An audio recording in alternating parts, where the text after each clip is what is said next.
So, ito na ngayon guys, at dumating na yung aking na-order sa TikTok. Nakita ko yan, dried dates. Ayan, pinatuyong dates daw yan. Napakasarap daw, kaya ayan, at nainggan niya po ang inyong lingkod na umorder. Buy one, take one po yan. Bumili ako ng isa, so may bigay sila na isa. Sa halagang 99 pesos.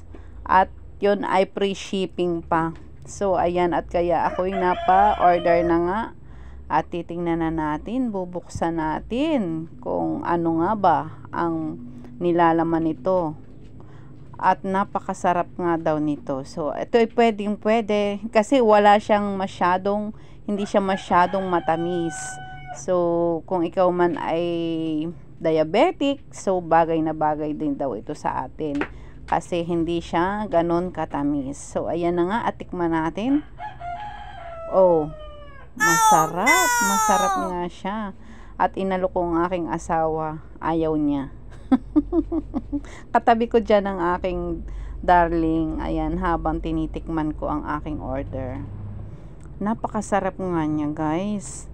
At ako ngay napa-order na yan. At para bang tingin ko sa kanila habang pinanonood ko, sarap na sarap kapag kinakain nila yan. Dati nakakatikim ako niyan noong nag-a-abroad pa ang aking bayaw. So may mga pasalubong na, kaso hindi siya dried. Yung kanyang pasalubong sa amin is yung talagang ano siya, hindi siya pinatuyo. Yan naman ay parang pinatuyo na siya.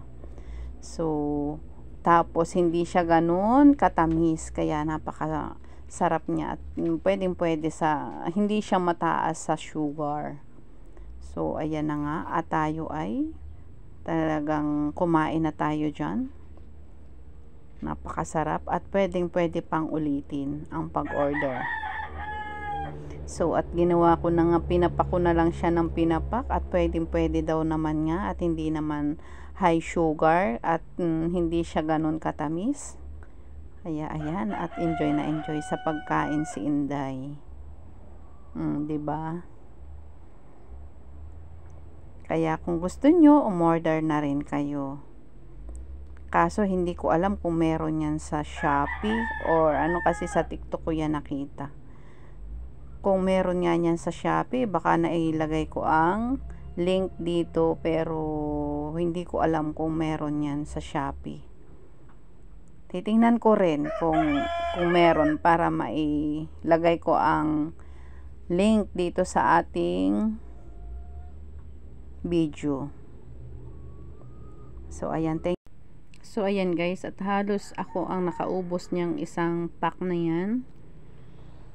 Bali yung isang pack ay binigay ko sa aking dalawang anak, so sila yung kumain.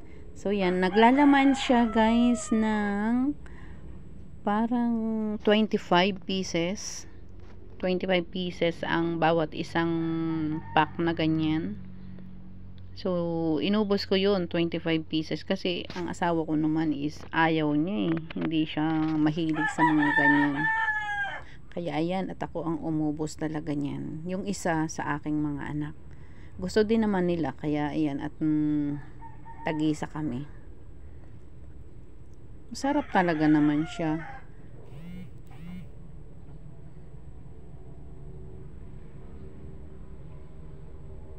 Salamat guys sa inyong walang sawang panonood sa aking mga video. Thank you for watching. Love you guys.